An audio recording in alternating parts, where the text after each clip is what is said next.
இதுவரை நிற்பதும் இனிமேல் நிலைப்பதும் எல்லாமே உங்க கிருபைதா.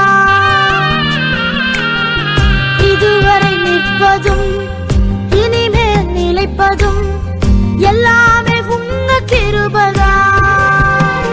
பெருமை பாராட்டிட ஒன்றுமில்லையே, தாங்கி நடத்துவது உங்க கிருபையே. பெருமை பாராட்டிட ஒன்றுமில்லையே, தாங்கி நடத்துவது உங்க கிருபையே. நன்றி சொல்லி துதிப்பாடி மனதார தொழுகிறோம்.